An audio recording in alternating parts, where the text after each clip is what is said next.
صباح يوم الجمعة من ألمانيا. تعالوا خدكم معايا النهاردة يوم الجمعة وأنا أجازة في ألمانيا. بعمل إيه؟ صحيت شغلت إذاعة القرآن الكريم، لازم أول ما أصحى كوباية القهوة. وقفت طبعا أصلي ركعتين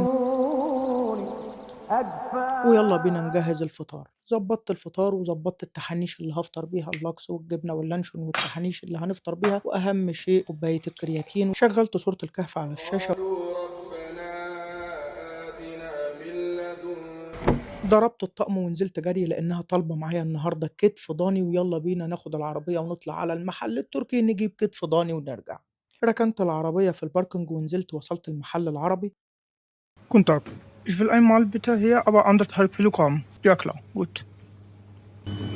جبنا الجثه معانا ويلا بينا نطلع على البيت نتبلها ونحنشها علشان نلحق صلاه الجمعه النهارده. البس يا باشا مريالتك وظبط وحنش على قد ما تقدر. يلا بينا نفتح الكتف الضاني ونبدا نتبله. بسم الله الرحمن الرحيم.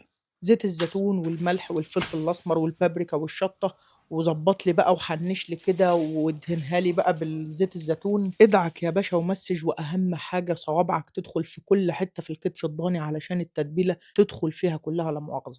سلفن يا باشا وارمي في الفرن على درجة حرارة 150. سبتها من الساعة 1:15 ويلا بينا نطلع نلحق الصلاة. يتوجه بها في بطنه في نار جهنم.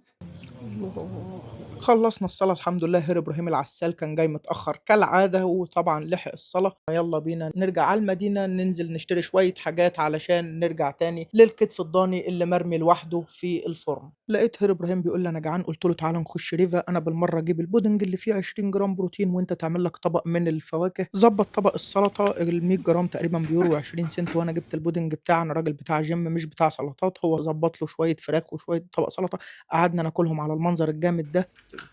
وصلت البيت أول شيء طبعًا علّقت المفتاح وجري على الكتف اللي في الفرن، طلّعته زي ما أنتم شايفين. حاجة كده الريحة كانت جايبة لحد الدور الأرضي من الدور الخامس. افتح يا باشا وعلى مهلك وحنّش وزي ما تقول قول وسمّعني كلام كتير أوي. طب والله لو اتعرض عليّا براك ما يلزمني.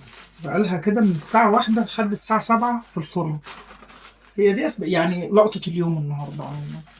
هي لسه هتاخد وش بس تحمير من فوق، وبعد كده نحنشها.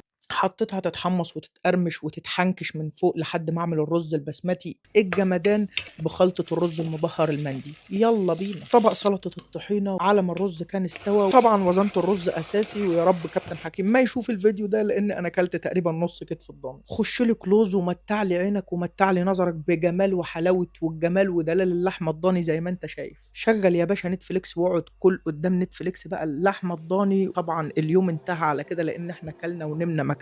اشوفكم الجمعة الجاية ان شاء الله.